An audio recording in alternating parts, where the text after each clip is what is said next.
The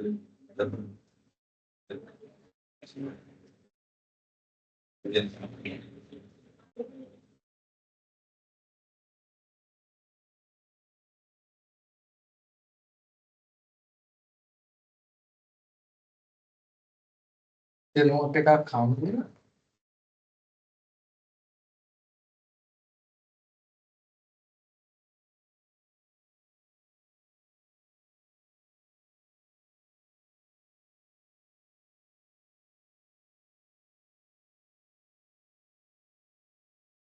Good.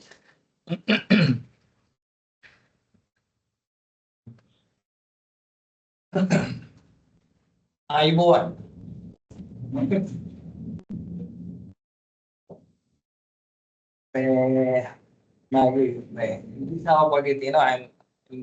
spine. If you can't hear me, just put up your hand. It's gonna mic done.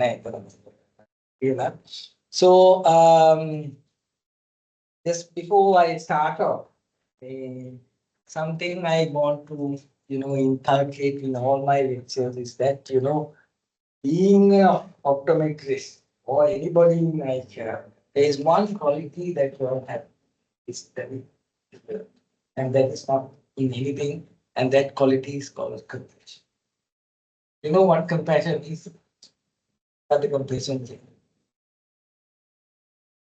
Compassion means that you feel that somebody is having a problem, and you feel that, and then you have the desire to help.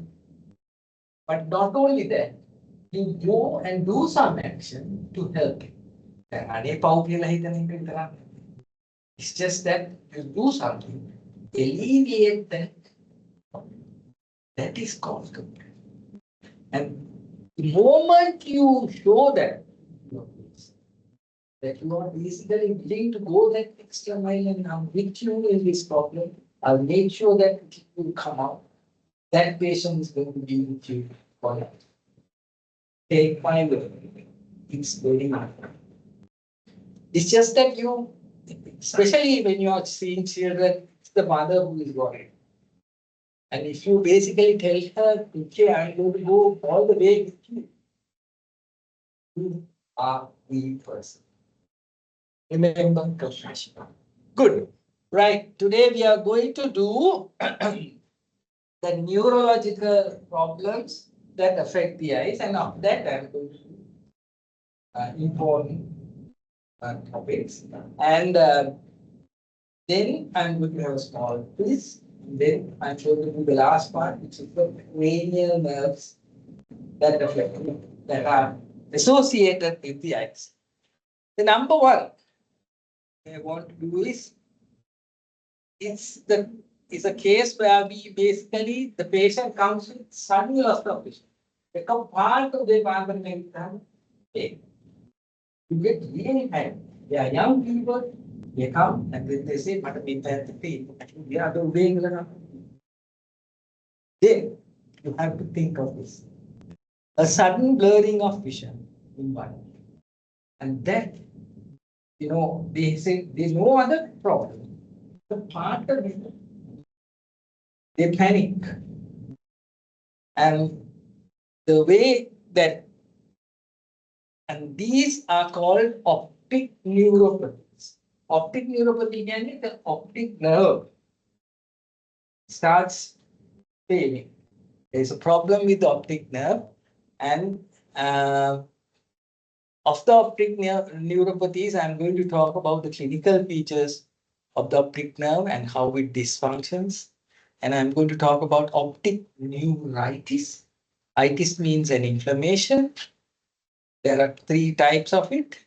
And then anterior ischemic optic neuropathy.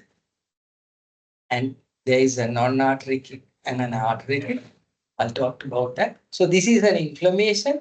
This is an ischemia of loss of blood supply to the optic. So all due to dysfunction of the optic nerve.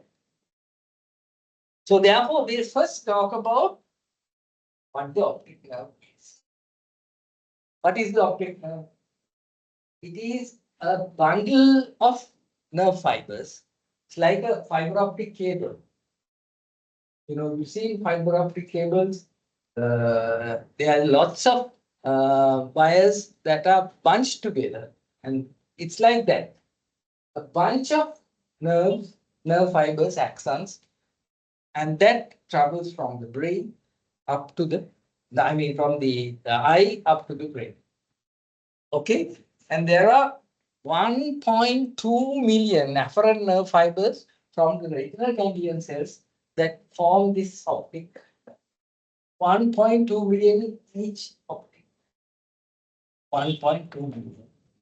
And the thing is, the area that covers the area that you see, you think that you see a lot, but you basically see from a very central 5% of the visual field. And that is the one that is you're basically seeing. That when I look at you, I can see the all this is there, but the sharp focus is only at that 5% is served by 1/3 of these fibers. 1/3 of these fibers subserve the central area of the vision. And when you talk about the optic nerve, it basically starts from the optic disc and it goes to a place called the optic chiasma, where the two optic nerves starts and comes together. And then it's about 5 centimeters long, and it contains thin visual fibers, and 80% of that is the visual fibers, and there are thick pupillary fibers going to the pretectal. There are two types in that. One is subserving the vision, one is subserving the pupil. I'll talk about that later. And then there is a sheet of myelin around those. Say, if you take a wire, electric wire, there is an insulation, there is a covering. What it is, a rubber covering. Likewise, in the optic, in the nerve fiber, there is myelin sheet, which is like a insulation, which is covering the nerve fibers. And that is important because if the myelin sheet goes, the impulse is not conducted along. Okay? Right.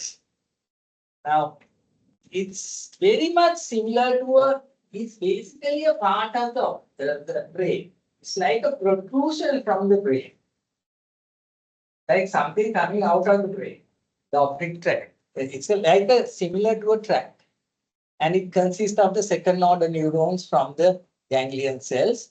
And there are no Schwann cells in that. That means in certain nerves, you get what we call Schwann cells. But in this, doesn't have Schwann cells. Therefore, it cannot be regenerated. I had it in it. Once it's gone, it's gone. That's why it's important to preserve the function of the optic nerve. And it is surrounded by these, there is a covering of right along of meninges around it, and beyond that there is cerebrospinal fluid, which is going up to the disc. I'll talk about that later. So that is the optic disc, and these are the nerve fibers. There are blood vessels coming out through that, and this is the covering sheet over there. That is the meninges right over. Good. Now, what happens? How does it start? Now, this is the cross section of the retina. You see, these are the photoreceptors or the rods and cones.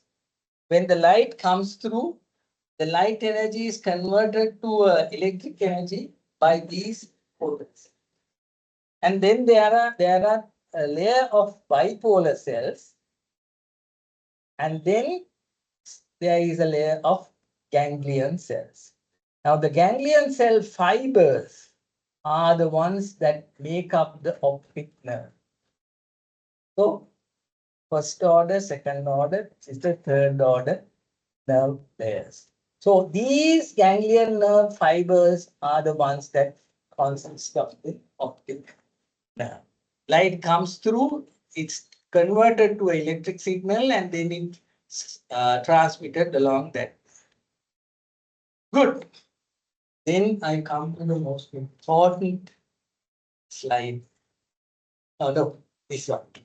Now, if these are the two eyeballs, the nerve fibers from the nasal side of the eye, the retina, go along the optic nerve on that side, and they basically cross over at a place called the optic chiasma. It's a cross. But the other temporal fibers, they go on the same side.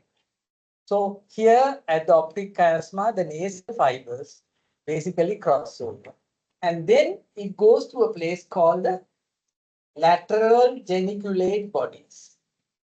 And from there, another set. Now this part is called the optic tract.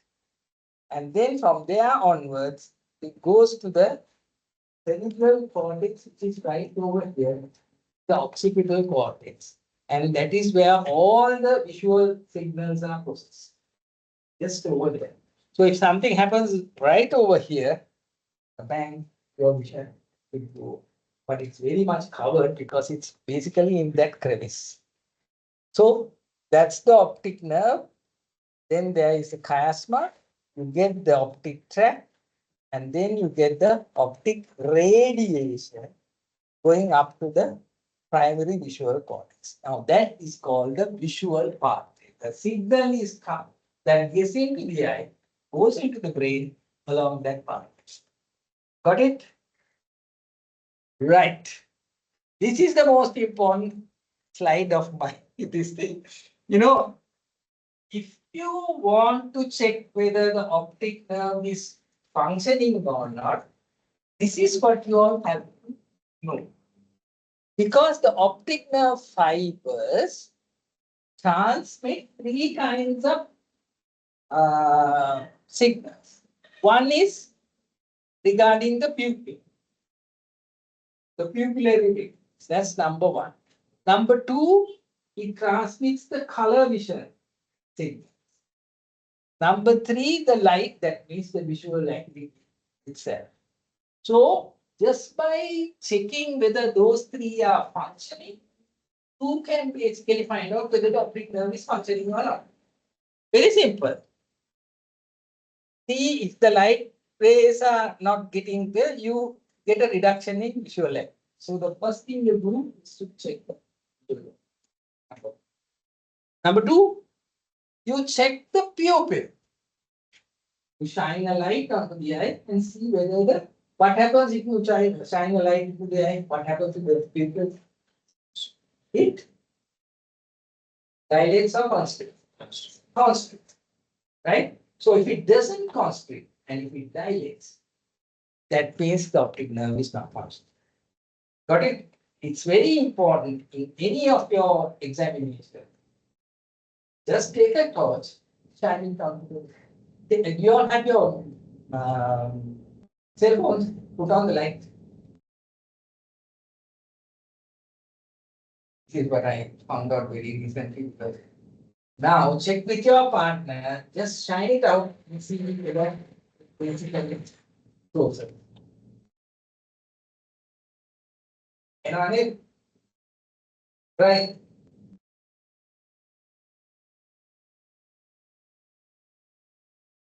And on it. Got it? Just see that constantly. Do that as a regular thing. Just get the torch on both sides.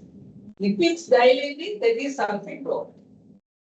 Very simple test. And if it's keep on dilating, that means the optic nerve is functioning. Very simple test. Got it? And then you check the color vision. How do you check the color vision? In the optic nerve, this thing, Normally you get the ishara chart and you ask them to read like that. No, yeah, you close one eye and then check with that, and then you put the other eye. And if there is a color vision defect, again you are thinking of an optic nerve. Got it? Then the other thing is you can have visual field defects also, and the brightness also on that side will go off. So these are the four things that you basically check to find out whether the optic nerve is functioning or not. Very, very simple. And it's very important because you do your refraction and really it's not improved. Just do this and see whether this is happening. Just take the color vision thing and then check out. Good. Now I just want to tell you about the pupillary pathway. Normally, the optic, if this is the optic nerve, and that's the optic chiasma, and then this is the optic tract, and then it goes to this place called the this through the lateral geniculate body, it goes to a place called the pretectal nucleus from the lateral geniculate body, and from the pretectal nucleus, it innervates both these nuclei called Eddington-Westphal nuclei. And from there, the pupillary fibers, they basically go through the third cranial nerve to the ciliary ganglion. And from the ciliary ganglion, it goes to the pupil, the sphincter pupillae. So when you shine a light on one side of the optic nerve, it basically constricts both the pupils. So when you shine it on one side, both pupils should constrict. So that's the pupillary pathway, and then the pupils should be equal in size, and then you basically take it from one side to the other and see whether it's moved, whether the constriction is uh, usually okay. And then if there is a total defect, it will just remain dilated. And if it dilates and then constrict, you call it the relative apparent denervated pupil or the Marcus diamond. So this is the pathway that you need to know, that the optic nerve pupillary fibers basically go to this place, the pretectal nucleus. It innervates both sides of the Eddington-Westphal, and then it goes through the third nerve to the ciliary ganglion, and from there goes to the sphincter. Got it? That's how it is. So the pupillary pupil is very important in checking the optic nerve function. This is how we check the afferent denervated pupil. That's the normal pupil. That's with no light, the both pupils are large, normal. Then you shine the light onto the one side. Then both pupils should constrict. Then you shine the light to the other eye. And here you can see both pupils are dilated. And that's called the afferent denervated pupil. And you know that this part, this eye, the pupil is not reacting. Therefore, there is something wrong with the optic nerve on that side. Let me show you.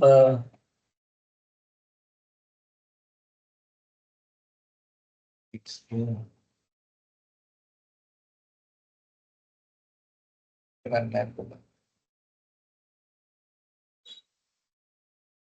on.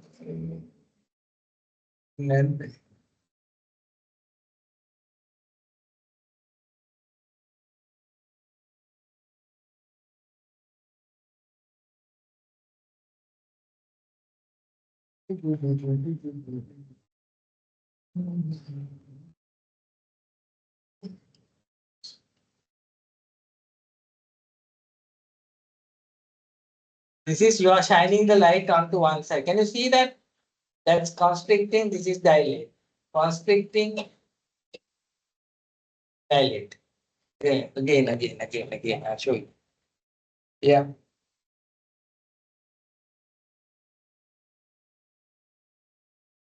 Constricting, dilating. Constricting, dilating. Constricting, dilated. So which eye is affected? Right. Okay.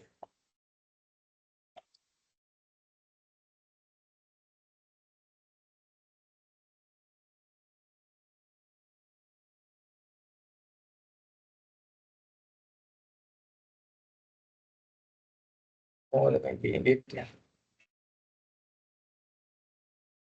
So we were on this.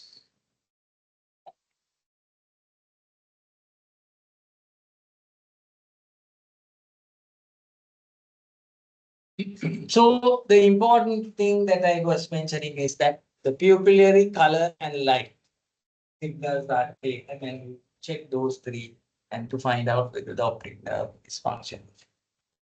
To check the vision, obviously you check the vision and then see whether the thing is working, and then you check the pupil, whether it's dilating or constricting, and you check the color. Three things very important to remember. And then this is the type of visual field defects that you will get if you have an optic nerve disorder. You can get a central part going out, that is include this is the optic nerve and this is the macula area. So you call it a central scotoma. Or you can get a part of the one side of the visual field going out, and that's called an altitudinal or a nerve fiber bundle. So if you do a visual field, you get this type of areas of loss of vision.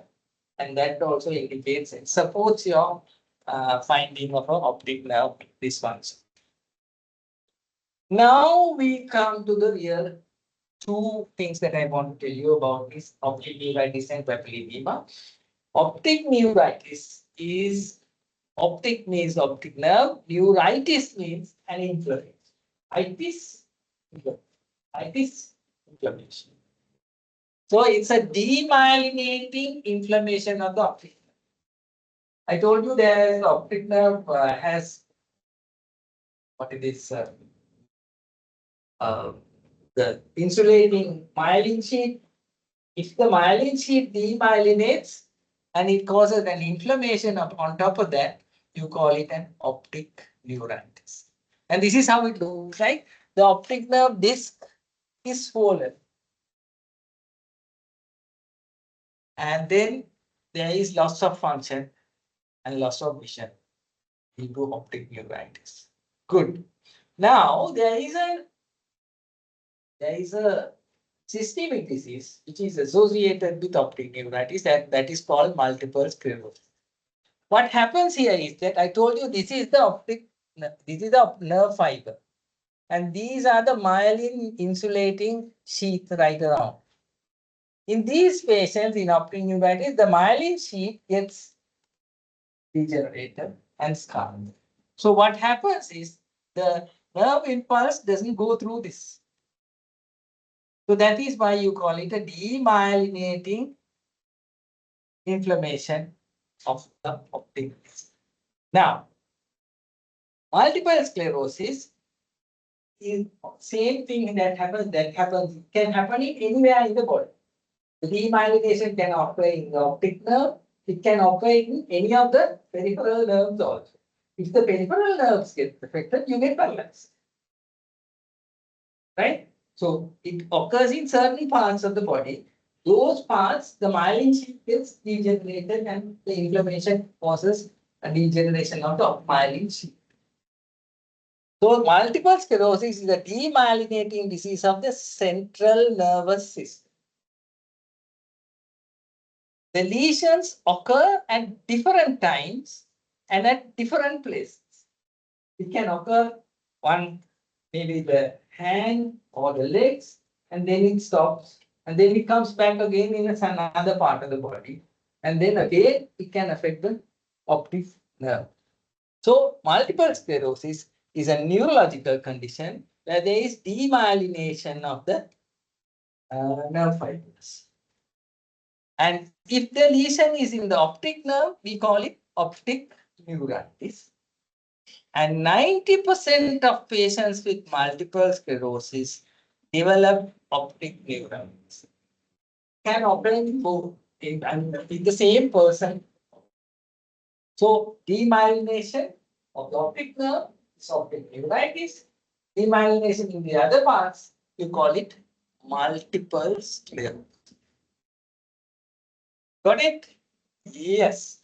See the same thing. That's the cell body of a nerve, and these is the nerve fiber, and these are the myelin sheaths. And you can see in this place the myelin sheath is defective, and that's called demyelination. And this is what it looks like when it happens in the optic nerve, the disc. It becomes swollen, inflamed.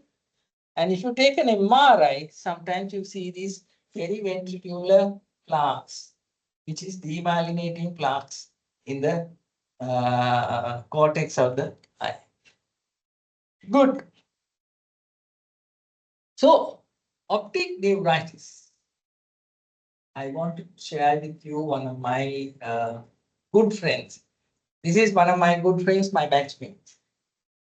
Her name is Hitaishi, Dr. Hitaishi Hiroko. We passed out at the same time. She had two kids, and when she was practicing soon after internship, one fine day she called, Nalin, magi එක පැත්තක් පේන්න නැතුව ගිහිල්ලා තියෙනවා. Moment I saw, I told her, look here, come immediately. So we got her down, and I said, you are getting not getting this. I have to treat you immediately. And then I referred to one of our colleagues who was also a neurologist, and he gave a high dose of steroids. Optic neuritis basically recover. And when you get optic neuritis, you will end up having multiple sclerosis. And she developed multiple sclerosis. She got paralyzed from her legs downwards. And then she didn't stop at that, Nothing happens to your brain or anything like that. It's just that. And she basically, she got this demyelinating multiple sclerosis. And then she formed the Multiple Sclerosis Association of Sri Lanka. And she said, I knew that there are many people like me out there. I want to reach out and be there for them, help them whatever the way I could. And she went on to be the president for a long time. Now she's not, she's there. Let me show you a picture of all of us. This is about 10 years after we passed out. That is Hitaishi in the wheelchair. These are all some of my batchmates. Most of them are consultants, and she is abroad. She's a consultant. She's a pediatrician, pediatric surgeon, gynecologist, surgeon.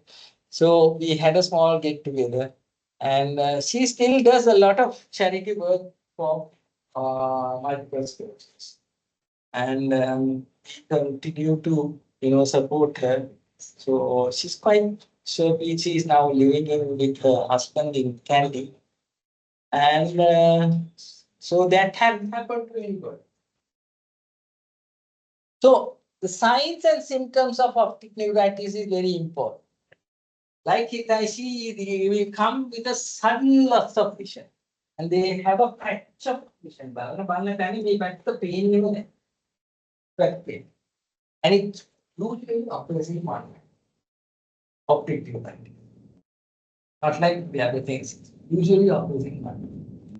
And in contra, if you do a contra, the color vision, again, there is sensitive color vision. She had color vision loss. And since it's a neuritis, there is an inflammation. When there is inflammation, there is pain. So you have a painful eye when you look from one side. And you get pain. Then the optic nerve head is swollen. There is edema. Oh, sorry. And then there is an afferent denervated pupil. So all those things were there in that day. And in the early stages of demyelination, see the optic neuritis. Now the optic nerve comes from the disc up to the chiasm. So the inflammation can be at the disc or in the retina or along the optic nerve.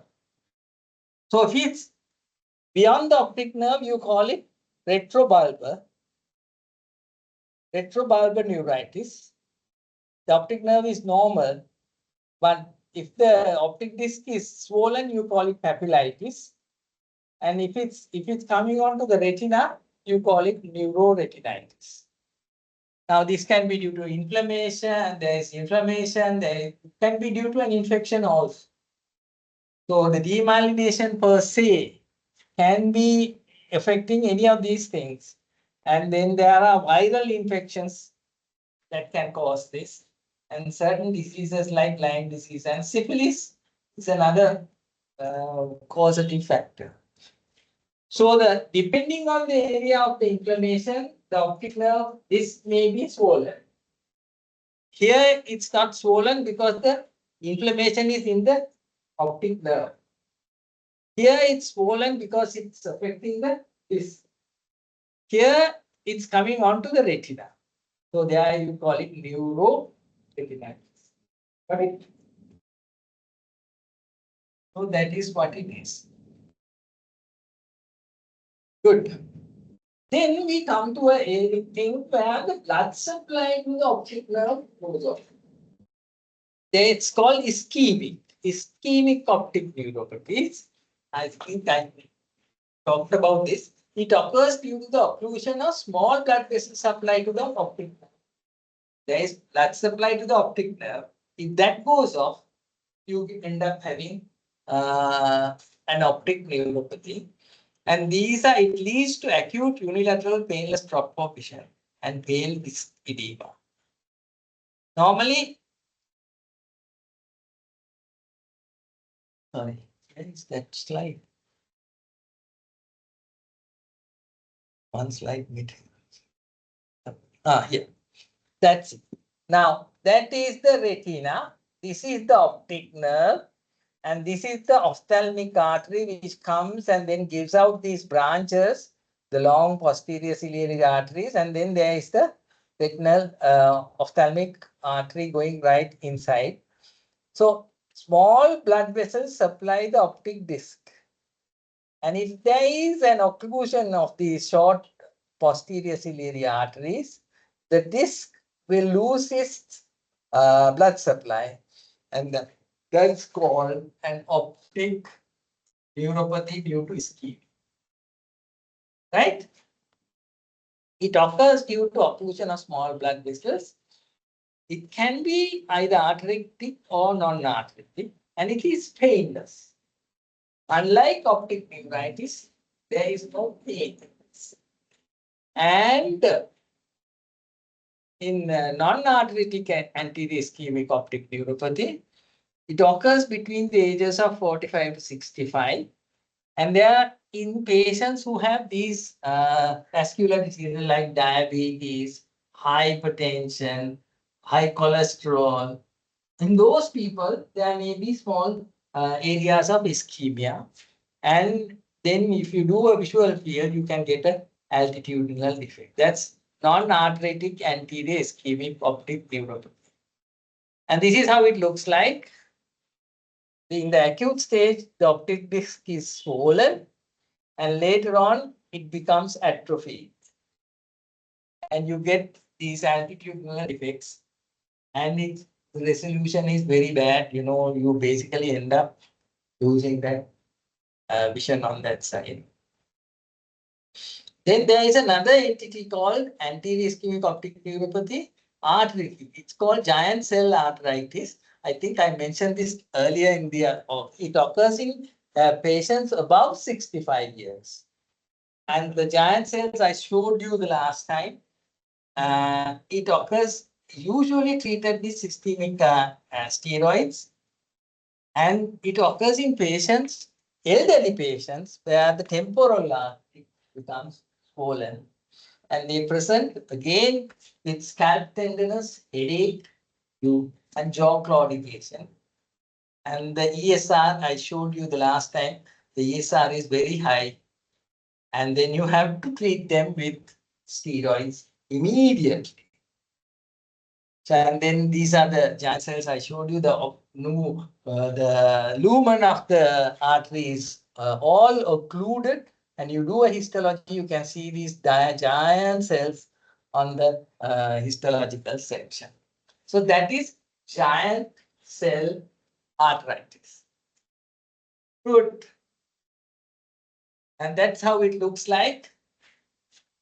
The swollen disc, and there are few small splinter hemorrhages, and then later on it becomes pale and the optic atrophy occurs in that patient. So that is arthritic ischemic optic neuropathy. Right. Now, small MCQ. I want you to just write down, put 1, 2, 3, 4 in your small list. Put 1, 2, 3, 4. Right. There are pairs. 1, 2. Today we are going to work in pairs. Okay.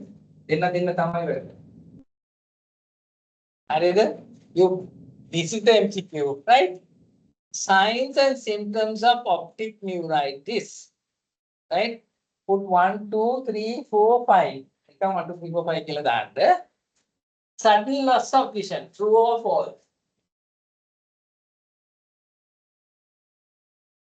Yeah. 1, 2. Sudden loss of vision, true or optic neuritis. Increased contrast and increased. Harida? Increased contrast and color vision sensitivity. That's number 2 or 4. Decreased eye movement. 2 or 4.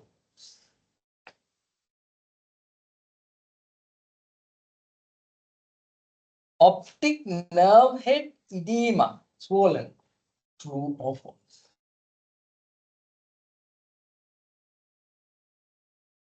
Pupillary light reflex is normal. 2 or 4. Now I want you to compare with your neighbor and then discuss whether this is true or false. Sudden loss of vision, true or false? True. Increased contrast sensitivity, true or false? Decreased eye movement, true or false? Come. Decreased eye movement, true or false? Optic nerve head edema, true or false? Pupillary reflex is normal. And include. Now compare with your neighbor. We have discuss with your neighbors. I want neighbors to communicate. Did you get it right? If you didn't get it right, why? That is what I want to find. If you didn't get it right, why? You talk with your neighbor and discuss and see whether you all have missed out on it.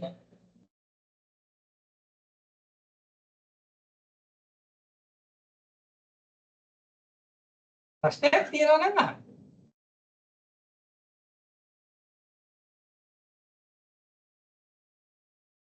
First question, first stem, sudden loss of vision, true or false? Because that is why. All by saying, so part of any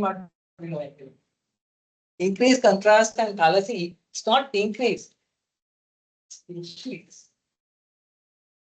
Decreased eye movement, what is the problem? Eye movement is pain, but not movement is optic nerve head is eating matters. It's cold. And pupil light reflex is normal. Not. Any questions? Yes. Yeah.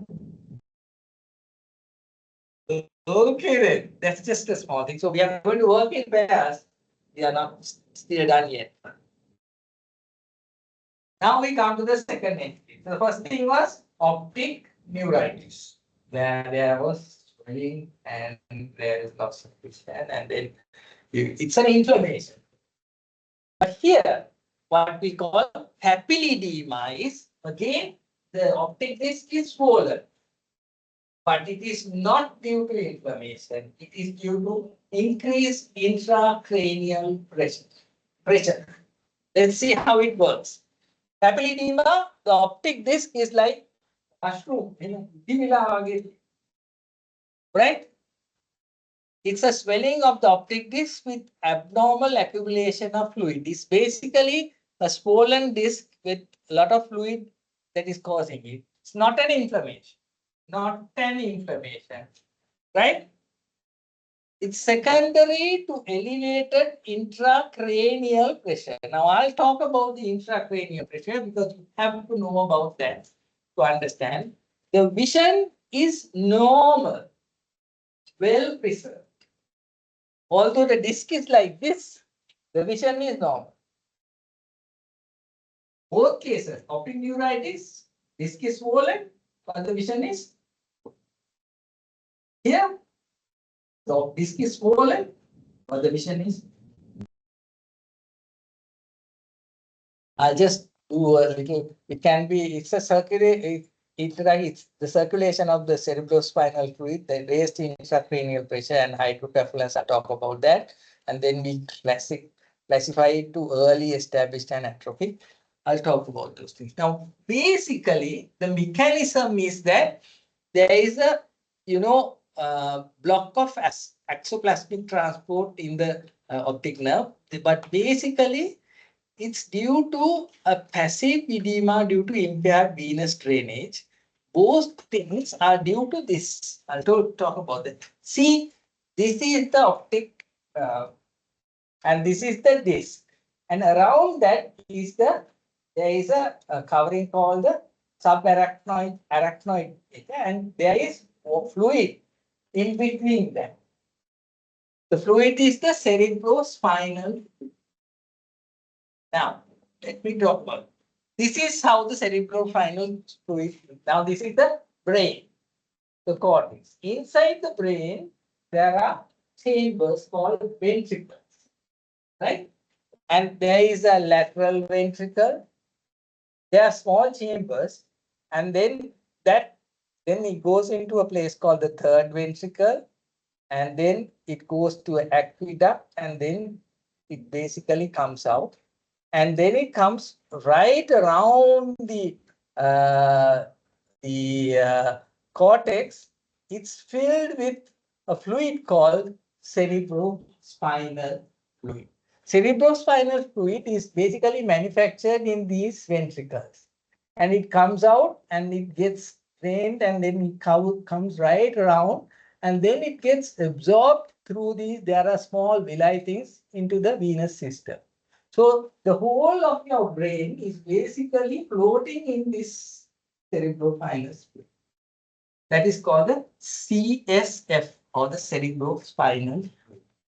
Now, if there is a block in any of these places, what happens is that the pressure in the cerebrospinal fluid goes up. And since the optic nerve is also surrounded by cerebrospinal fluid, it goes, the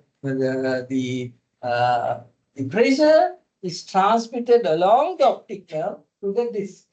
And that's why the disc becomes swollen.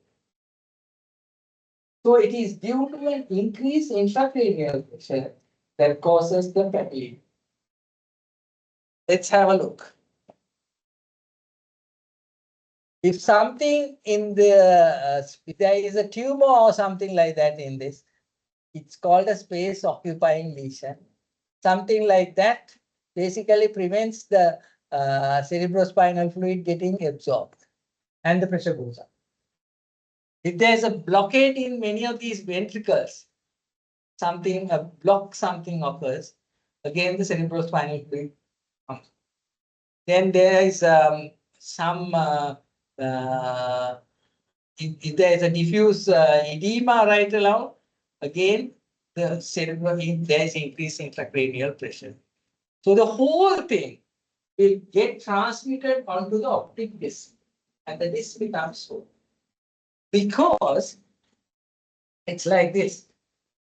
If that is the optic nerve, and this is the disc over here, covering this is the arachnoid. There is a, and this basically goes into the brain. Now, this is the brain. You just imagine that's the brain. And this is all covered with cerebrospinal fluid. And this is basically transmitted like that. And then up to this point, and then the optic disc swells up. It's the transmission of the CSF, pressure going up will be transmitted up to the optic disc, and the disc will swell up. Did you get that? Good. So it's a different way of optic disc. So when there is a block, the ventricles become enlarged, and that is called hydrocephalus. Children are born sometimes with hydrocephalus because of an obstruction in the this pathway. And then this is the MRI, CT scan, and you can see the ventricle is huge, should be very small. And this is again, and that can be transmitted onto the optic disc. And in the early stages, you can see the visual acuity is basically normal, but the disc is swollen. And one sign that we see is normally, if you all look into the fundus with the ophthalmoscope, if you look at the disc, normally the veins are pulsating. That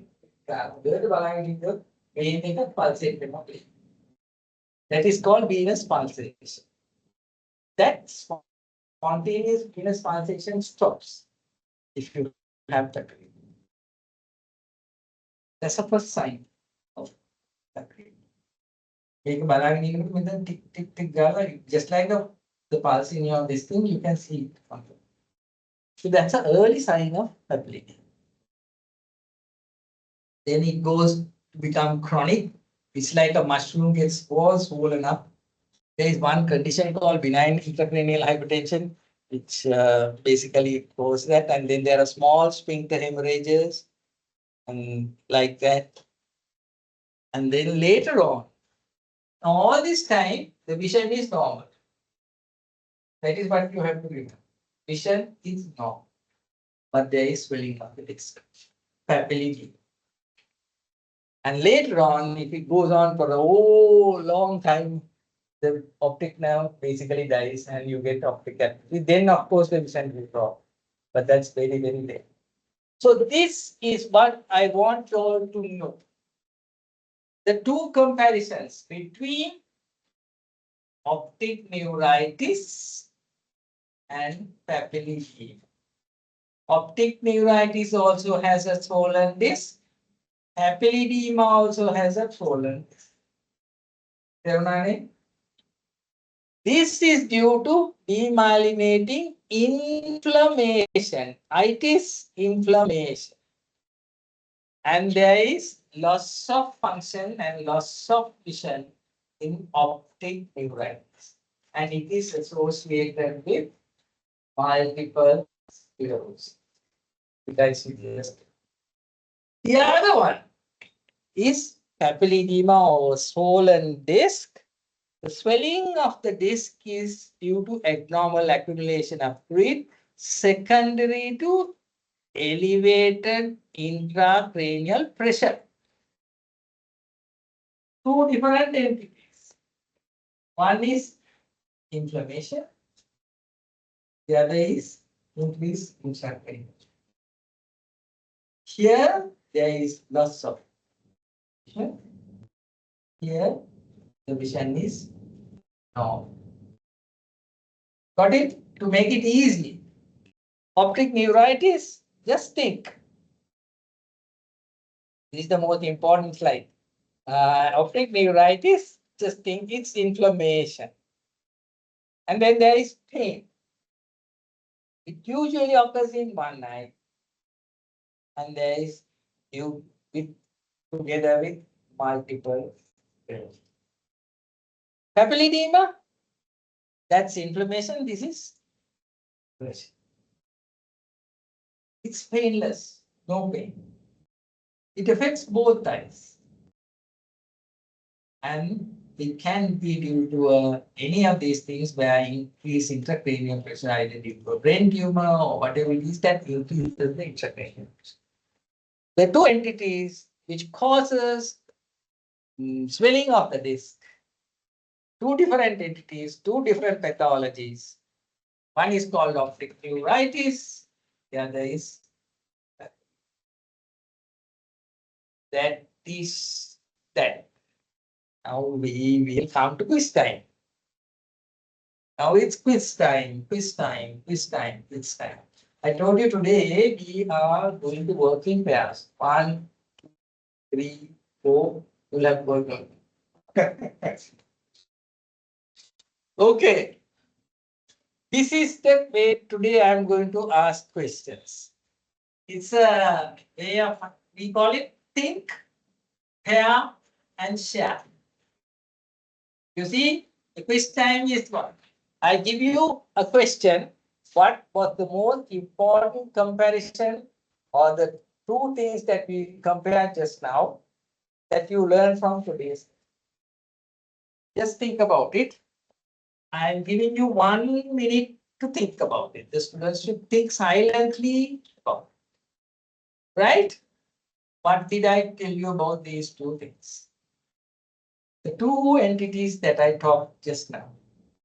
Then I'm giving you 5 minutes for each of you all, the two pairs, to discuss.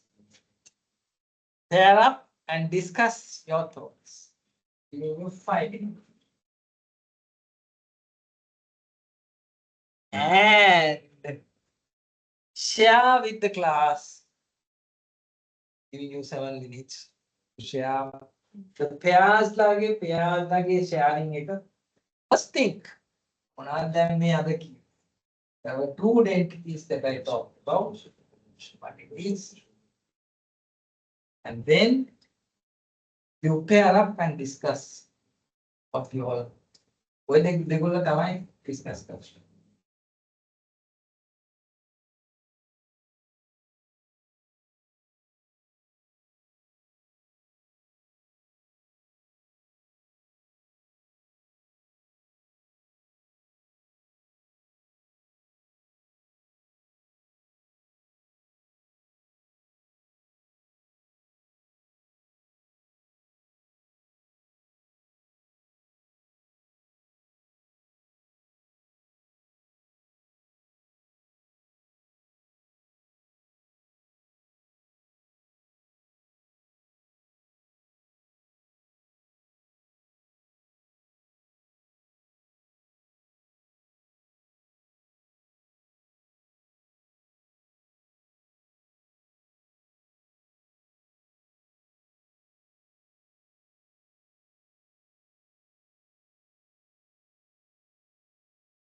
Think silently. Now pair up. Share your thoughts.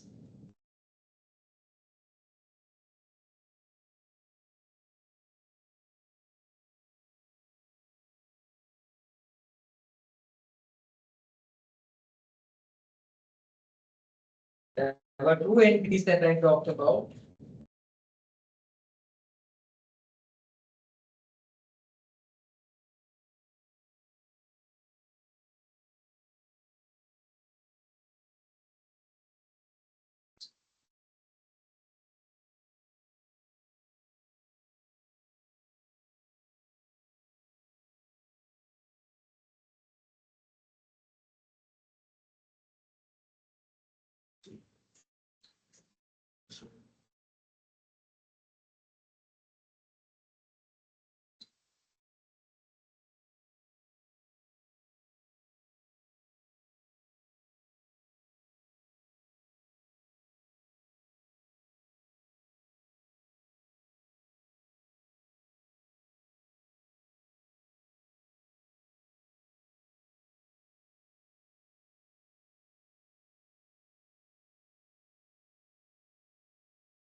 Discuss करा discuss करा discuss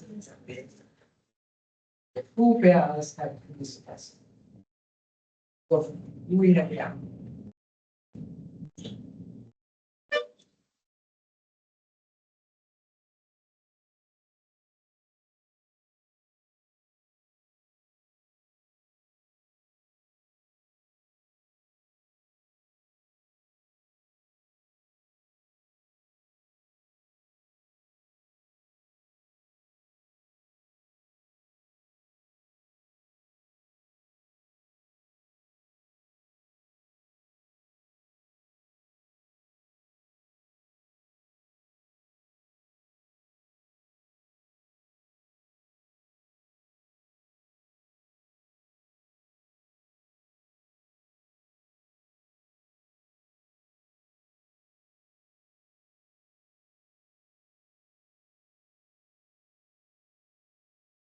I just want to point for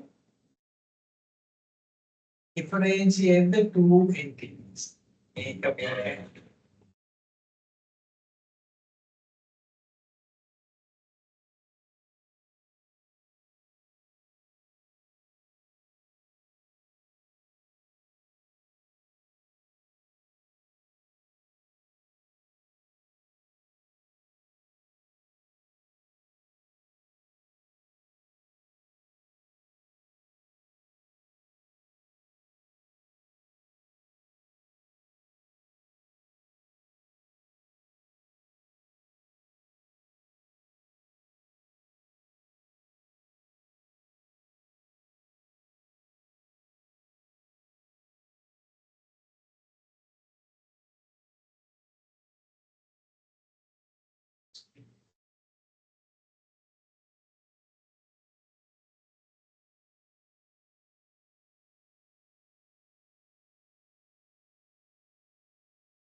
Rename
the meeting discuss करो.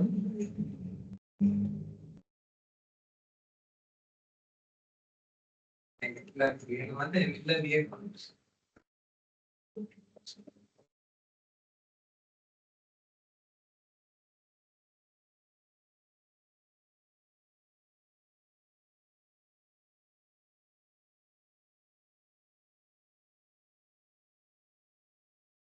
तो बैठा इधर आ लिया. हाँ बैठा.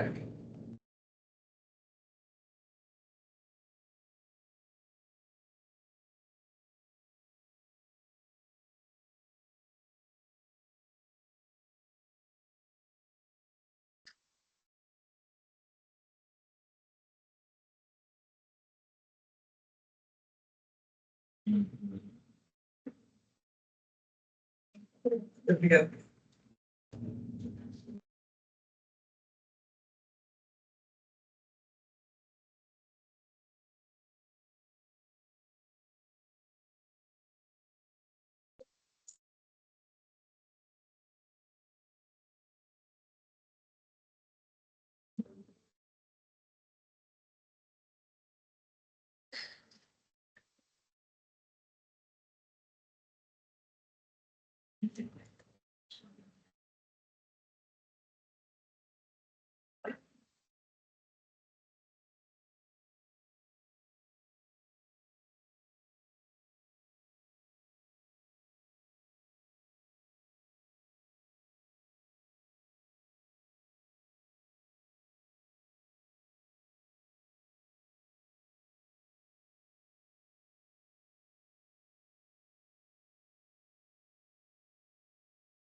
I can give the open to X. Somebody yes, no the other.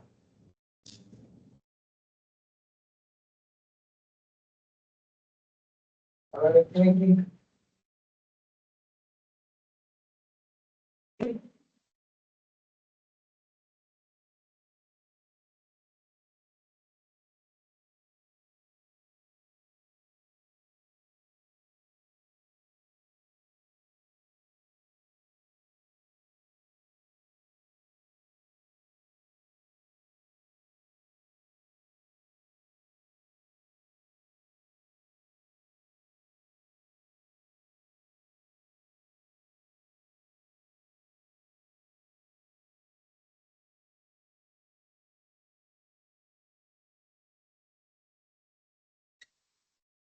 a pretty good question.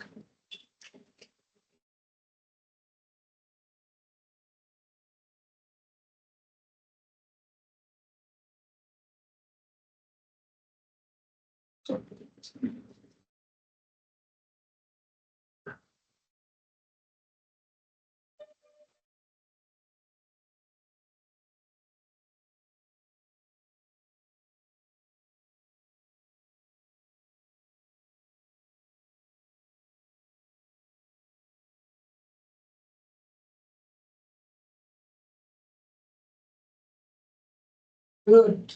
Good. Good. This is what I wanted, and this is, you know, basically the optic neuritis is inflammation.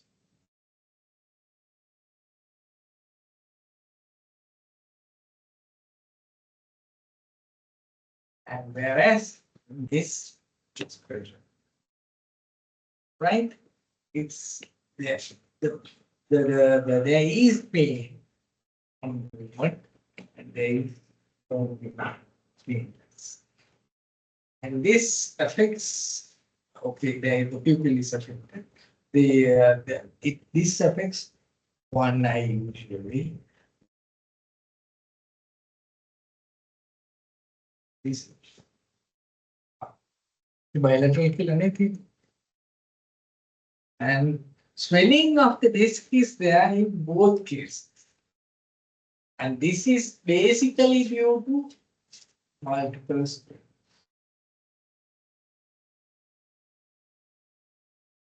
This can be due to a tumor, anything that's space occupying.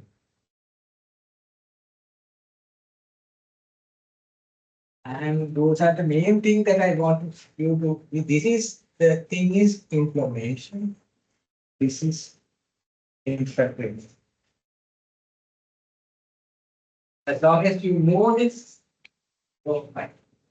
Okay, okay, okay. Good. Let's go on to the last part of the question.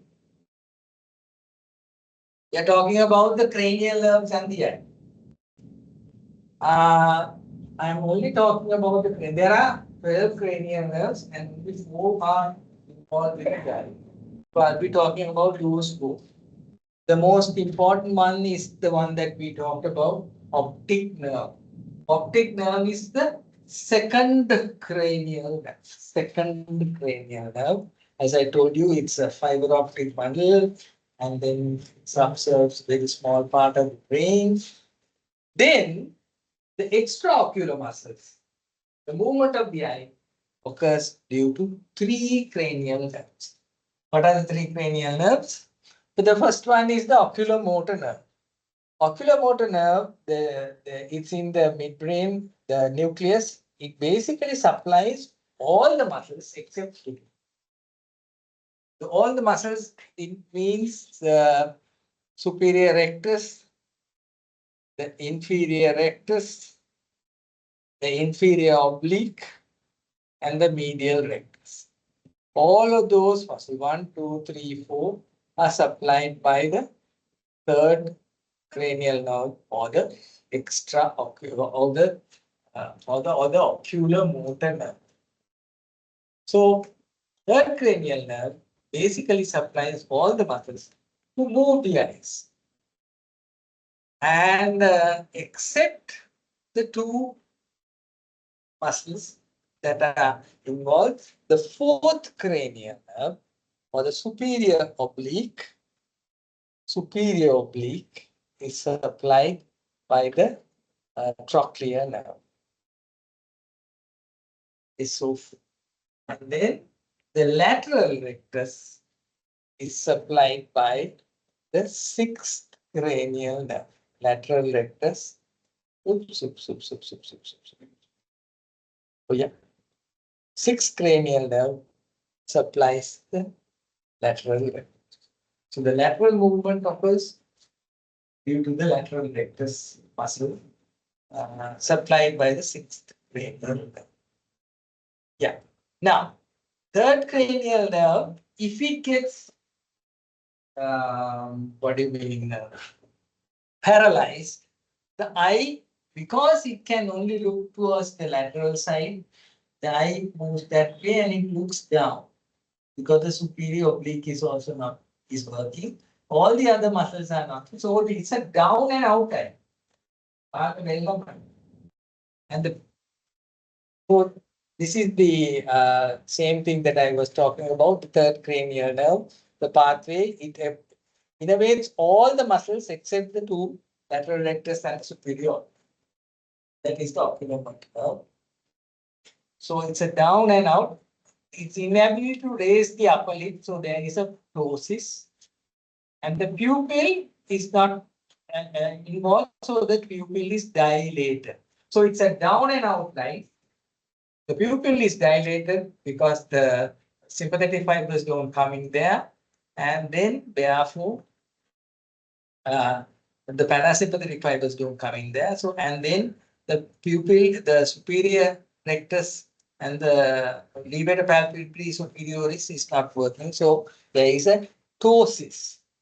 So it's a down and out line with ptosis and a dilated. That's how we remember the third cranial nerve palsy. Third cranial nerve palsies are very common, especially in diabetic patients. It comes and then goes. So the third cranial nerve is that. Then the fourth cranial nerve, the trochlear nerve, basically innervates the superior oblique muscle. And that's how it comes. It comes from the back and then comes and innervates there. And when you get a fourth cranial nerve or the trochlear nerve palsy, the head is tilted away from the palsy and there is a hypertrophy because it cannot look down. So that is a trochlear or a fourth cranial nerve palsy. So third cranial nerve palsy, fourth cranial nerve palsy, and then the abducent or the sixth cranial nerve, which supplies only the lateral rectus. So it cannot move to the outside, lateral side. It cannot look towards the lateral side. And that's also the pathway where it comes through and innervates the lateral rectus. And because of that, it cannot look towards that side. So to basically summarize,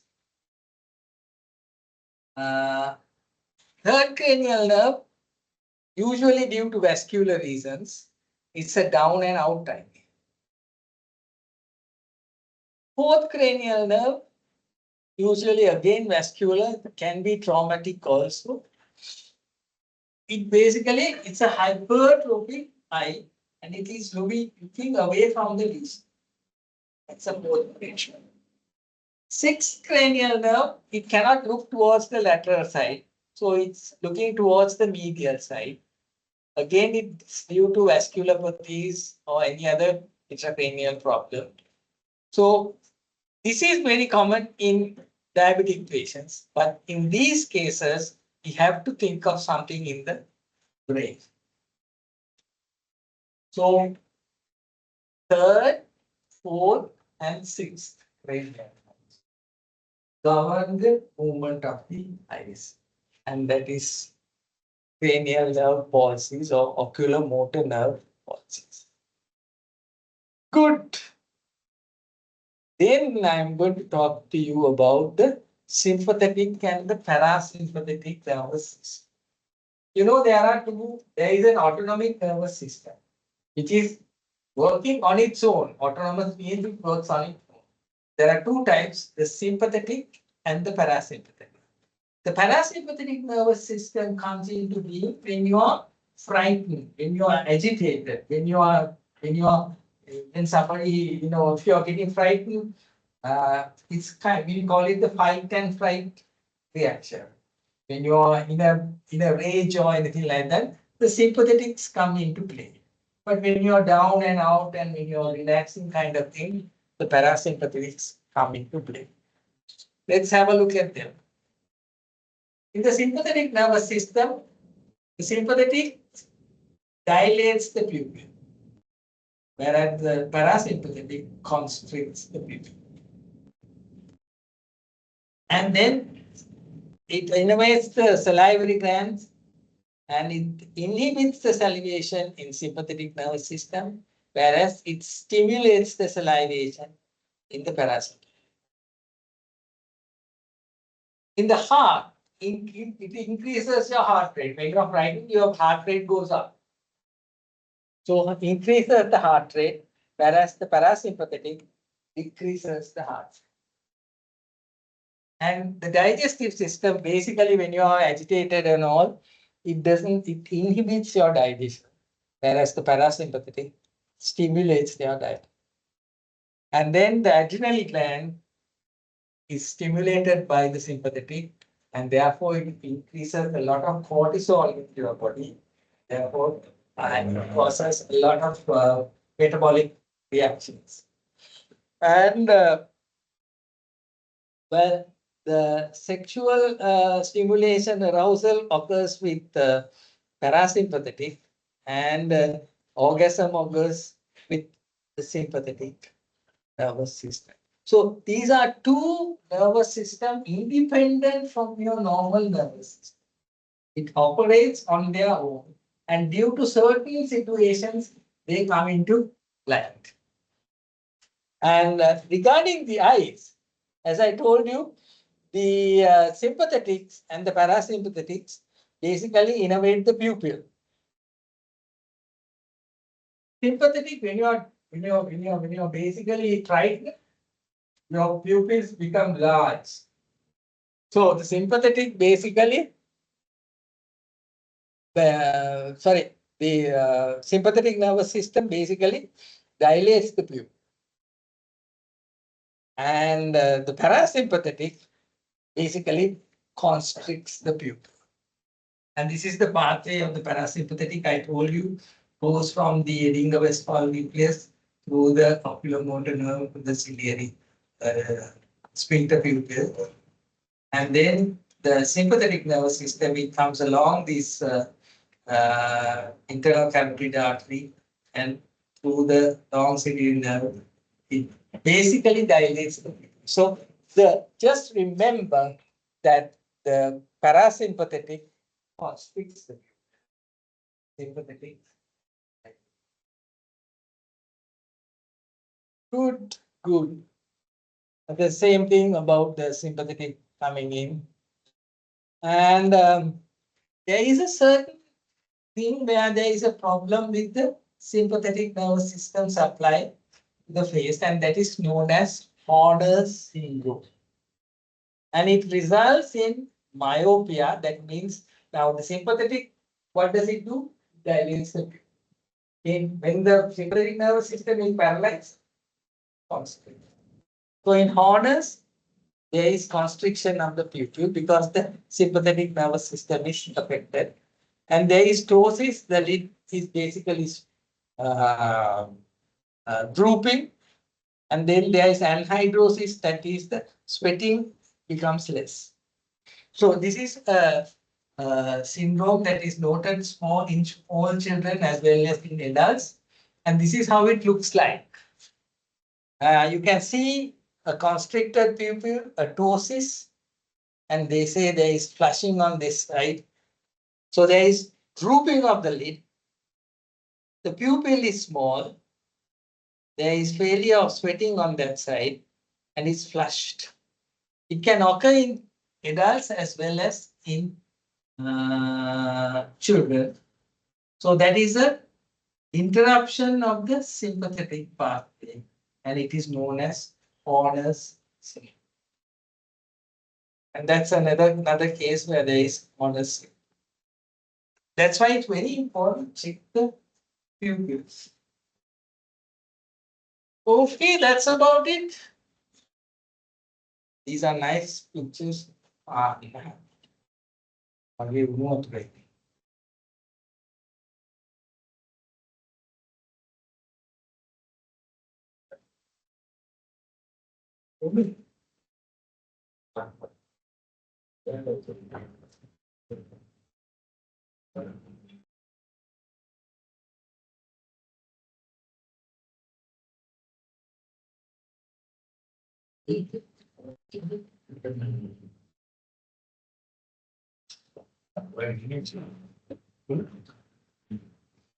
Okay, so you know where that is?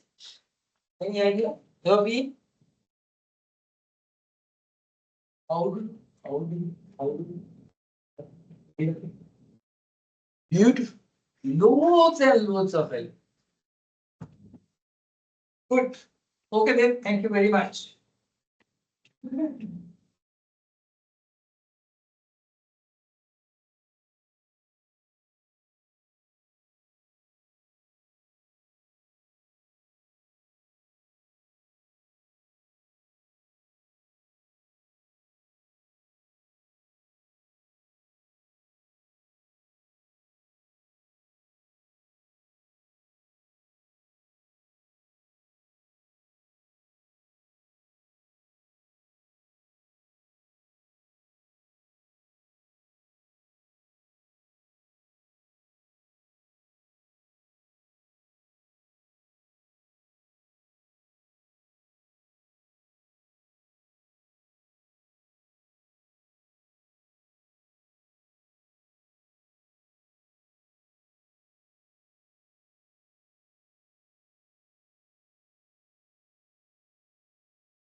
Stop here.